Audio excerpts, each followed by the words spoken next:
Gloria a Dios. Dios les bendiga, hermanos. Una vez más es un privilegio poder saludarles, poder compartir la palabra de Dios. Así que de la manera más rápida posible vamos a tratar de tocar un tema de doctrina básica que se llama el arrepentimiento, ¿verdad? Así que los invito a abrir la escritura en San Lucas capítulo 5 y versículo 32.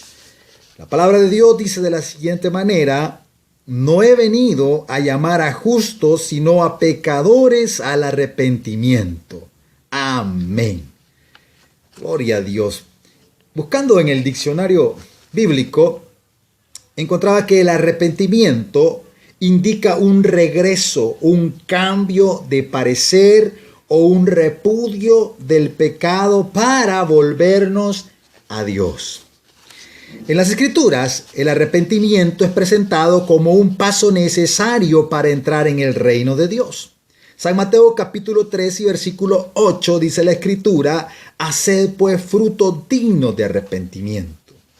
Hechos capítulo 26 y versículo 20 dice la Escritura: sino que anuncié primeramente a los que están en Damasco y Jerusalén y por toda la tierra de Judea y a los gentiles que se arrepintiesen y se convirtiesen a Dios, haciendo obras dignas de arrepentimiento.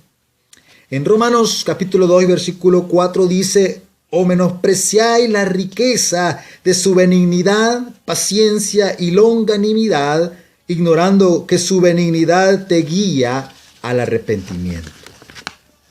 La idea que transmite el arrepentimiento es la necesidad de una conversión a Dios que incluye un cambio en la manera de pensar y en la manera de sentir y también en la manera de actuar. En cuanto al cambio en la manera de pensar, el arrepentimiento implica una transformación en las apreciaciones que se han tenido acerca de Dios, del pecado y de uno mismo.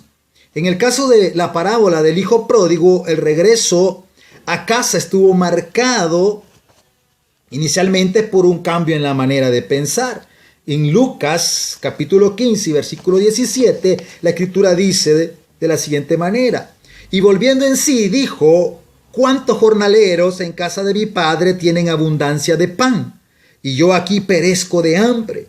Me levantaré, iré a mi padre y le diré: Padre, he pecado contra el cielo y contra ti, ya no soy digno de ser llamado tu hijo, hazme como a uno de tus jornaleros.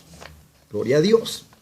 En cuanto al cambio en la manera de sentir, la Biblia enseña que cuando se produce un verdadero arrepentimiento, acontece una conmoción emocional en la persona y nadie puede arrepentirse y seguir tan frío como una piedra.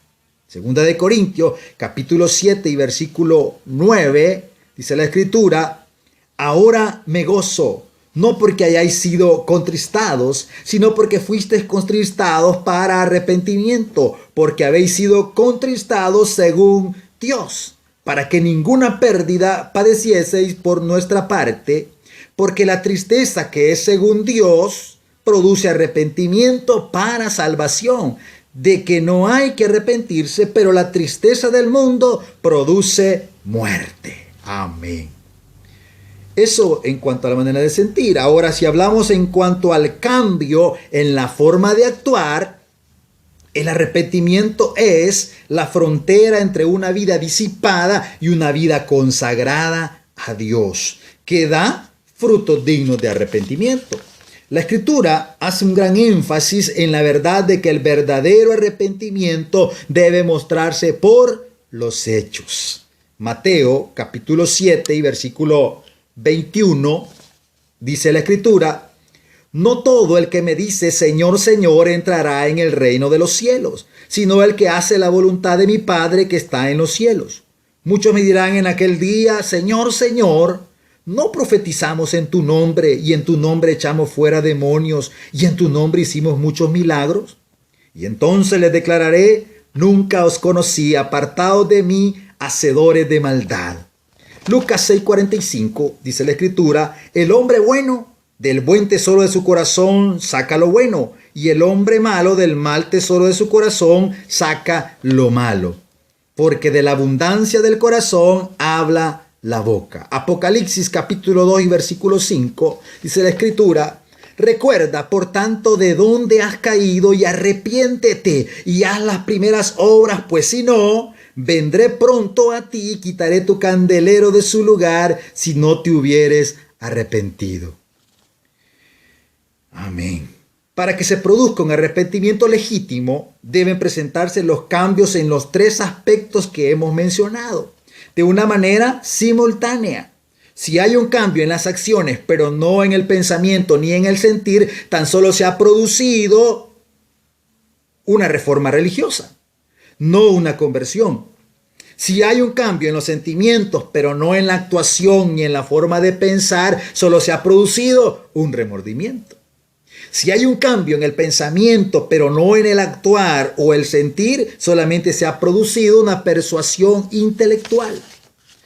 El arrepentimiento es un don de gracia que Dios concede de acuerdo a su libre voluntad. Si buscamos en Hechos capítulo 5 y versículo 31, la Escritura dice: a este Dios ha exaltado con su diestra por príncipe y salvador, para dar a Israel arrepentimiento y perdón de pecados. Pero además, el arrepentimiento es una responsabilidad que Dios demanda de todo ser humano. Hechos 17:30 dice la Escritura: pero Dios, habiendo pasado por alto los tiempos de esta ignorancia, ahora manda a todos los hombres en todo lugar que se arrepientan. De manera que si alguna persona no se arrepiente, resulta culpable de rebeldía ante Dios y reo de condenación. Pero si por el contrario se arrepiente, debe alabar a Dios, quien es el único que puede conceder la gracia de experimentar el arrepentimiento para vida, por medio del Espíritu Santo. Así que, amigo, amiga, hermano, hermana, Dios manda que haya un arrepentimiento genuino en nuestra vida. Reconoce tu mala manera de vivir, arrepiéntete y ven al Cristo de la gloria. El Señor viene pronto, Él está a la puerta y llama. Pero en su amor, Él nos da el tiempo para reconocer nuestro estado de pecado. Segunda de Pedro capítulo 2 y versículo 9, con esto termino. Dice la Escritura: el Señor no retarda su promesa, según algunos la tienen por tardanza, sino que es paciente para con nosotros, no queriendo que ninguno perezca, sino que todos procedan al arrepentimiento. Bendito Dios y Padre, ven a Jesús, arrepiéntete. Recíbele como Señor y Salvador de tu vida. Ponte a cuentas con Él y recibirás perdón de pecados y vida eterna. No hay otro nombre por medio del cual puedas ser salvo. Solo en Jesús hay solución para tu vida. El que tiene al Hijo, dice la Escritura, tiene la vida. Y el que no tiene al Hijo, ese no tiene la vida. Ven, ríndete a Jesús. Gloria a Dios. Dios les bendiga a todos.